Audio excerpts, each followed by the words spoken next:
अस्सलाम वालेकुम दोस्तों, मेरे चैनल जीनियस टेलर में आपको वेलकम है। आज मैं आपको कुर्ता पजामा कटिंग के बारे में बताऊंगा कि आप किस तरह स्केल थ्योरी की मदद से पजामे की कटिंग कर सकते हैं और किस तरह कुर्ते की कटिंग कर सकते हैं स्केल थ्योरी से। अगर आज से पहले आप कुर्ता कटिंग स्केल थ्योरी से नहीं कर रहे हैं तो आज इस वीडियो के बाद आप कुर्ता पजामे की कटिंग स्केल थ्योरी की मदद से कर सकेंगे, क्योंकि इस वीडियो में मैंने डिटेल में बताया है कि किस तरह आप कुर्ता कटिंग कर सकते हैं स्केल थ्योरी के साथ। तो आइए अब हम स्टार्ट करते हैं। सबसे पहले हम पजामे की कटिंग करेंगे। पजामे के लिए जो हमने कपड़ा लिया है 2.5 गज कपड़ा है, 1 गज में। पजामे का नाप नोट कर लें। 37 लाइन, 14 बॉटम, 39 हिप। हमें सिर्फ 3 नाप की ज़रूरत होगी पजामे की कटिंग के लिए। आप सबसे पहले स्ट्रेट लाइन लगा लें ताकि उस पर हमारी मार्किंग हो सके। 2.5 इंच की हमने पहले एक निशान लगा लिया नेफे के मार्जिन के लिए। अब हम इस लाइन से तमाम मार्किंग करेंगे स्ट्रेट में।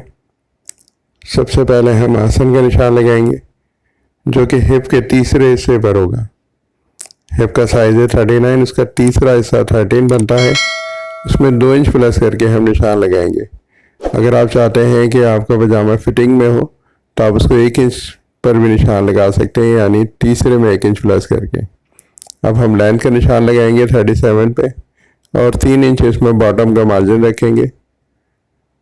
इसमें घुटने का नाप बहुत ज़रूरी है, जो हम हाफ से 2.5 इंच नीचे करके लगाएंगे, यानी लेंथ के हाफ में 2.5 इंच प्लस करके। अब हम तमाम मार्किंग को सीधा कर लेते हैं स्केल से, या आप स्ट्रेट लाइन लगा लें इन तमाम मार्किंग पे। घुटने की लाइन को भी सीधा कर लें और लेंथ की लाइन को भी हम सीधा कर लेंगे, और उसके बाद जो हमने मार्जिन का निशान लगाया है उसको भी सीधा कर लेंगे। तो हम आसन की लाइन पे पजामे की लूजिंग का निशान लगाएंगे। हिप के तीसरे हिस्से पे हम ये पहला निशान लगाएंगे जो कि बनता है 13 इंच। इसमें 2 इंच हम प्लस करेंगे। जिस तरह हमने आसन के लिए 2 इंच प्लस किया है तीसरे हिस्से में, इसी तरह इसकी लूजिंग के लिए भी 2 इंच प्लस करेंगे। तो ये स्क्वायर में हमारे पास मार्किंग आ गई। 15 इंच आसन की डेप्थ हो गई और 15 इंच ही हमने इसकी चौड़ाई रखी है लूजिंग के लिए। 13 इंच पर हमने एक स्ट्रेट लाइन लगाई है और 2 इंच का जो हमने इजाफी निशान लगाया था उस पर हमने शेप दे दिया आसन का। अब इसको जो हमने सेंटर किया है 15 इंच का, इस पर हम एक स्ट्रेट लाइन लगा लेंगे जो हमारा क्रीज मार्क होगा पजामे का। क्रीज लाइन को बॉटम तक स्ट्रेट कर लें।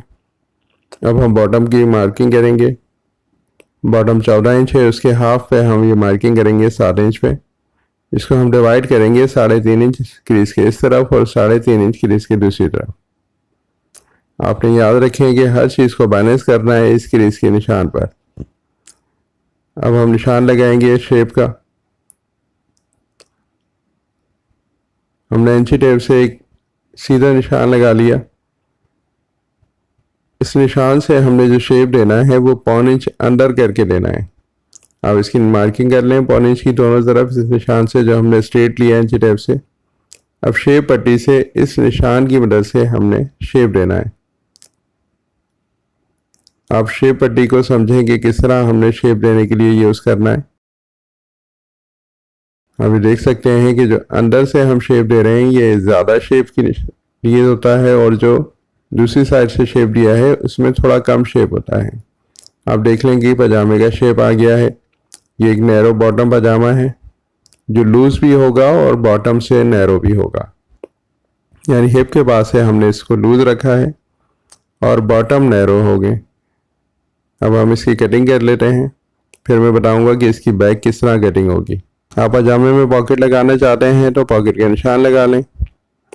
3.5 इंच नेफे से डाउन पे एक निशान लगाया है और हिप के छठे हिस्से पर हमने पॉकेट के मुंह का निशान लगाया है जो बनता है 6.5 इंच। अब हम फ्रंट की कटिंग कर लेते हैं। मैंने आपको पजामा कटिंग के लिए बताया कि हमने किस तरह तीसरे हिस्से पर पजामे के आसन का और लूजिंग का निशान लगाया है, और बॉटम के लिए क्रीज को बैलेंस करके हमने दोनों तरफ हाफ हाफ करके निशान लगाया है। अगर कोई बात समझ ना आए तो मुझसे कमेंट करके पूछ सकते हैं। अब हम पजामे की बैक की कटिंग करेंगे। जो हमें कटिंग के बाद जो सामने से कपड़ा मिला है उसको हमने पलट कर टेबल पर जमाया है। इस पर हम फ्रंट रख कर कटिंग करेंगे इसी शेप में, यानी बॉटम की तरफ हमने जो है अपने आसन को कर लिया है। और जहाँ से आसन कटिंग हुआ है वहाँ पर बॉटम का शेप किया है। आप देख सकते हैं कि हमने किस तरह कपड़े को जमाया है। आपने इसी शेप में फ्रंट को रखना है कपड़े पे। अब हम बैक की मार्किंग कर लेते हैं। आपने आसन की तरफ से 2 इंच का निशान लगाना है। आपने गिदरी पर भी 2 इंच का निशान लगाना है चौड़ाई की तरफ, और बॉटम की तरफ भी 2 इंच का निशान लगाना है। यानी जो हमने फ्रंट कटिंग किया है वो हमारा तैयार होगा। और ये 2 इंच हम सिलाई मार्जिन रखेंगे आसन, घुटने और बॉटम की लाइन पर। और इसी तरह हमने हिप की लूजिंग के लिए भी 2 इंच ऐड करना है जो हमारा सिलाई मार्जिन होगा। इसी तरह हमने शेप दे दिया जिस तरह फ्रंट को हमने शेप दिया था, और इसी तरह हमने शेप पट्टी से इसको शेप देना है ताकि ये सेम मार्किंग आ जाए। जो फ्रंट की मार्किंग है वही बैक पर मार्किंग आ जाए 2 इंच के फ़र्क से। आप देख सकते हैं कि सेम 2 इंच के फ़र्क से हमने बैक को ड्राइंग कर लिया है। और ये सिर्फ एक तरफ हमने इस तरह निशान लगाना है 2 इंच की लूजिंग का। अच्छा, नेफी की तरफ हमने 1 इंच उठाकर एक निशान लगा लिया जो हमारे हिप की लूजिंग के लिए होगा ताकि पजामा पहनने में फिर टाइट ना हो। और हमने पॉकेट वाली साइड से इसको बराबर काटना है, यहाँ कोई निशान बढ़ा के नहीं लगाना। अब हम इसकी कटिंग कर लेंगे। आप देख सकते हैं कि हमने इसको मिलाकर काटा है पॉकेट की तरफ से, और दूसरी तरफ हमने इसको 2 इंच बढ़ा कर रखा है। हमारे पजामे की कटिंग कंप्लीट हो गई है। आपने कमेंट करके मुझे बताना है कि आपको स्केल थ्योरी से पजामा कटिंग किस तरह लगी है, और आज से पहले आप जो कटिंग कर रहे थे उसमें कौन सा मेथड यूज़ कर रहे थे। अब हम कुर्ता कटिंग की तरफ चलते हैं। मैं आपको बताऊंगा कि हम किस तरह स्केल थ्योरी से कुर्ता कटिंग करेंगे। कुर्ता कटिंग के लिए हमें 3.5 गज कपड़ा चाहिए जिसका अर्ज होगा 1 गज।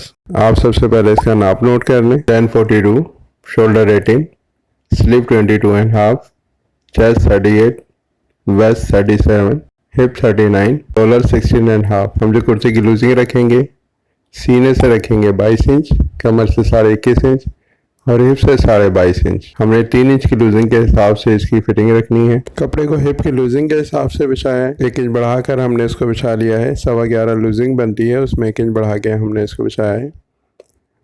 अब एक स्ट्रेट लाइन लगा लें। सबसे पहले हाले का निशान लगाएं। कॉलर साइज 16.5 इंच है, तो 2 इंच से 3 इंच के दरमियान जो निशान है यहाँ पर वो कॉलर के लिए हैं। तो हम 16 का देख लेंगे कि क्या साइज़ आ रहा है, जो कि बनता है 2.5 इंच। 2.5 इंच का हम स्क्वायर में एक निशान लगा लेंगे, इसको शेप दे दें। अब हम शोल्डर का निशान लगाएंगे। शोल्डर 17 है, उसके हाफ में 2 पॉइंट कम करके निशान लगाएंगे 8.25 इंच पे। अब हम शोल्डर की डाउनिंग का निशान लगाएंगे जो बनता है सीने की सोल में हिस्से पर 2.25 इंच 1 पॉइंट। और आर्मोल की डाउनिंग का निशान लगाएंगे सीने के चौथे हिस्से से आधा इंच कम करके, जो बनता है 9 इंच पे। आर्मोल को शेप देने के लिए हमने 1 इंच अंदर की तरफ क्रॉसिंग दी है। ये तमाम हमने मार्किंग कंप्लीट कर ली। अब हम आर्मोल का शेप दे देते हैं। आपने ज़्यादा बड़ी गोलाई नहीं देनी आर्मोल के शेप में। कुर्ते की फिटिंग के निशान लगाएंगे। आर्मोल के नीचे से सबसे पहले जो हमने निशान लगाना है वो सीने की लूजिंग का आधा इंच प्लस करके। 11 इंच की लूजिंग बनती है हाफ में, उसमें आधा इंच प्लस किया। इसी तरह 21.5 इंच की लूजिंग बनती है कमर पे, उसमें 2 पॉइंट प्लस करना है। और हिप के पास से भी जो हमारी लूजिंग बनती है 11.25 इंच, उसमें 2 पॉइंट प्लस करके 11.5 पर निशान लगाना है। यही 11.5 के निशान हमने दामन पे लगाना है जाके हमारा स्ट्रेट दामन हो हिप की लूजिंग के हिसाब से। अब शेप दे देते हैं इसको स्केल की मदद से। देखिए कमर का शेप आ गया है हमारा, और दामन तक हमने सीधा रखना है हिप की लूजिंग के हिसाब से। लाइन का निशान लगा लें। लाइन 42 है, आधा इंच हमने ऊपर से मार्जिन रखा है सिलाई का, और 1.25 इंच दामन का मार्जिन रखा है। दामन की स्ट्रेट लाइन कर लें।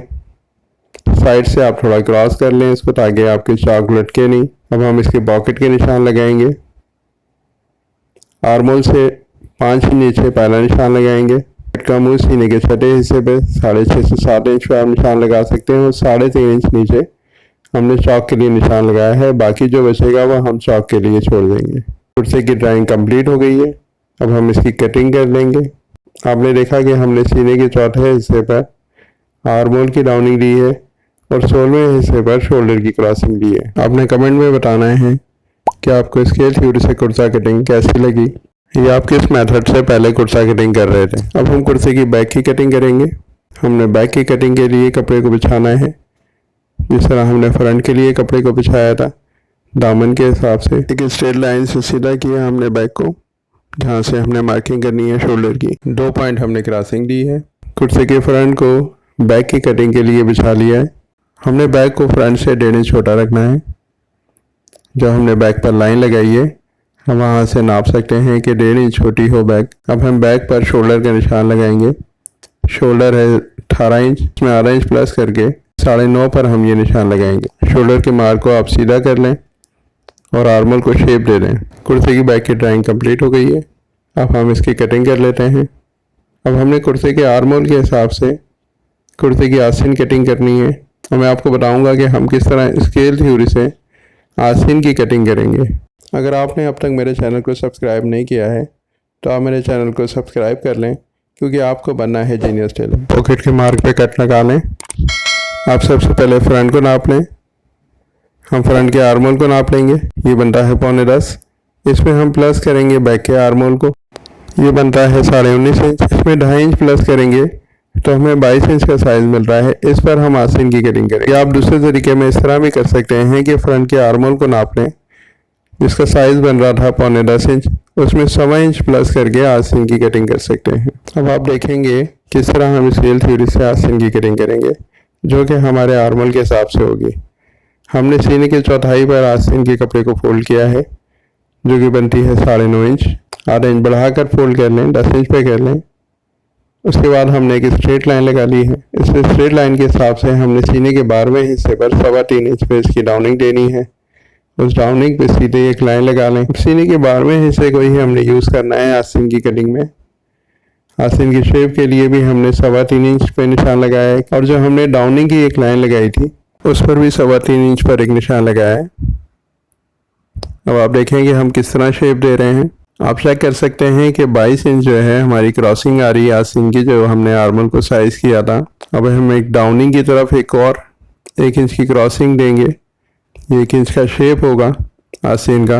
अब हम आस्तीन की लाइन का निशान लगा लेते हैं। 22.5 इंच आस्तीन की लेंथ है, उसमें आधा इंच हमने सिलाई मार्जिन छोड़ा है और 1.25 इंच हमने नीचे निशान लगाना है मार्जिन का, जहाँ पर हमारा कपड़ा फोल्ड होगा। ये कुर्ता आस्तीन है, इसमें कफ नहीं लगेंगे, तो ये हमने 1.25 इंच इसका निशान लगाया है। अब कुर्ते की जो हमने आस्तीन की मोरी रखनी है वो सीने के छठे हिस्से पे रखनी है, जो बनती है 6.25 इंच। अगर आप लूज पहनना चाहते हैं तो उसमें 2 पॉइंट प्लस भी कर सकते हैं। आप शेप पट्टी से आस्तीन का शेप दे दें तो एक अच्छा शेप मिलेगा आपको। आप दोनों तरफ में से कहीं से भी शेप दे सकते हैं। अब हम आस्तीन की कटिंग कर लेंगे और मैं कटिंग करके दिखाऊंगा कि हमारी आस्तीन का शेप किस तरह आया है। आपने आस्तीन कटिंग के लिए उसके शेप की प्रैक्टिस करनी है। मेथड सेम रहेगा, सीने का 12वां हिस्सा और आस्तीन की मोरी के लिए सीने का 6ठा हिस्सा। आप मुझे कमेंट करके बताएंगे कि आपने आस्तीन के शेप के लिए ड्राइंग की कितनी प्रैक्टिस की। आप देख सकते हैं कुर्ते की आस्तीन कटिंग हो गई है। अब हम कुर्ते की तीरे की कटिंग करेंगे। ये हमने 2 पीस बैक कटिंग की है कुर्ते की, तो इसमें हम तीरा कटिंग करेंगे। एक स्ट्रेट लाइन लगा लें तीरे की कटिंग के लिए। उस लाइन से सीने के 8वें हिस्से पर एक लाइन लगाएं। हमारा सीना 39 इंच है, तो इसका 8वां बनता है तकरीबन 5 इंच। जो हमने हाले का निशान लगाया था फ्रंट पे 2.5 इंच, उसमें आधा इंच प्लस करके हमने 3 इंच पे निशान लगाया। तीरा हमारा है 9 इंच, उसमें आधा इंच प्लस करके 9.5 पे निशान लगाया। और जो तीरे की डाउनिंग दे रहे हैं वो सीने के 24वें हिस्से पे या सीने के 12वें हिस्से का हाफ पर भी आप ये लाइन लगा सकते हैं। स्ट्रेट लाइन कर लें, तीरे की डाउनिंग दे दें। आधा इंच आपने शोल्डर की तरफ से क्रॉस करना है और आपने जो हाले का निशान लगाना है वो स्ट्रेट निशान हो, यानी उसमें ज़्यादा गोलाई में शेप ना हो। अब हम तीरे की कटिंग कर लेते हैं। मैं आपको इस तीरे को कुर्ते पर रखकर दिखाऊं कि किस तरह परफेक्ट है। जी हाँ, स्केल थ्योरी मेथड से परफेक्शन 100% होती है। आप एक दफ़ा स्केल थ्योरी समझ जाएं तो आपको कभी भी कटिंग करने में परेशानी नहीं होगी। और मैं आपको यही मशवरा दूंगा कि आप जब भी कोई कटिंग करें तो उसकी कंफर्मेशन ज़रूर करें, जो आप कटिंग कर रहे हैं क्या वो सही है। ये देखिए मैंने तीरा इस पर आधा इंच बैक पर चढ़ा कर रखा है। इसके ऊपर कंडी को भी आधा इंच सिलाई के जितने हमारा मार्जिन होगा वो चढ़ा के रखा है। और ये देख सकते हैं कि किस तरह शेप हमारे बराबर हैं। इस पर आपको आस्तीन भी रखकर दिखा देता हूँ। कि आस्तीन भी हमारे आर्मोल के हिसाब से परफेक्ट है। अगर आपको ये वीडियो पसंद आई है तो इस वीडियो को लाइक करें और अपने दोस्तों के साथ शेयर करें।